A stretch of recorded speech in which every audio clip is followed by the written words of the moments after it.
Hello' everyone, মোৰ mini ব্লগলৈ আপোনালোক সকলোকে স্বাগতম জনাইছোঁ। গাইজ, মোৰ ৰাতিপুৱাৰ পৰা কঁকাল বিষ হৈ আছে। মই সেইকাৰণে অকণমান বহি ৰ'দৰ শেক ল'লোঁ আৰু এতিয়া চৌকা তলত আহি গৈছোঁ। মানুহজনে বনাইছে ৰুটি, কাৰণ মই তলত বহিব নোৱাৰোঁ, তো থিয় হৈকো বেছি দেৰি থিয় হ'ব নোৱাৰোঁ, এনেকৈ অৱস্থা হৈছে। মানে পটককৈ বিষটো হ'লে, এনেকৈ কঁকাল বিষ মোৰ নাই, পটককৈ হ'লগৈ।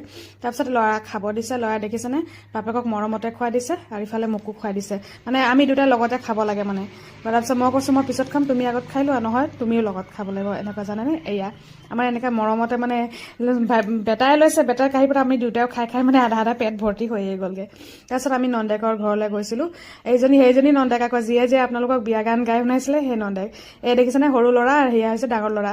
সৰু ল'ৰা নতুন চাইকেল পাই পুৰা খেলত ব্যস্ত, এইফালে ইহঁতি এফালে যাব ওলাইছে। তাৰপিছত ভাগিন ল'ৰাজনে ক'লে ডাঙৰটোৱে বোলে ইয়াত বোলে পুখুৰীত মাছ আছে, ব'লক আমি মাৰিম বোলে। তাৰপিছত কথা মতে কাম, জাল চাল লৈ আমি দুটাই ওলালোঁ। তাৰপৰা এয়া হৈছে ৰাজহুৱা পুখুৰী, যোনে তোনে মাছ ধৰি নি থাকে। তাৰপিছত সি মাৰিব নাজানে, মোক কোৱা নাই আকৌ ভাগিনে মই মাৰিব নাজানো বুলি। মই জানে বুলি ভাবিলোঁ, লগতে গুচি আহিলোঁ। তাৰপিছত মাৰিলোঁ পুঠি এজনী দুজনী গৰৈ মাছ এনেকৈ পাইছোঁ, আৰু এজনী দুজনীকে পাইছোঁ। আৰু এখন পুখুৰীত মাছ পাবলৈ হ'লে আপোনাৰ 3-4জন জাল পেলাব লাগিব, তেতিয়াহে পোৱা যাব মাছ।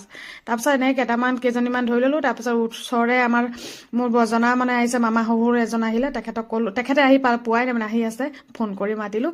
তো তেখেতক হতুৱাই এইফালে বেলেগ এখন পুখুৰীত মৰা কৰাইছোঁ, জানেনে। তাৰপিছত ইয়াতো কেইজনীমান পালোঁ, পিটিকা খাবলৈ মানে হ'ব আৰু।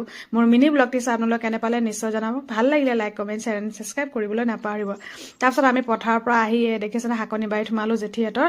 ইমান ধুনীয়া লাই শাক, মটৰ শাকো হৈছে, এইফালে মটৰো লাগিছে মানে।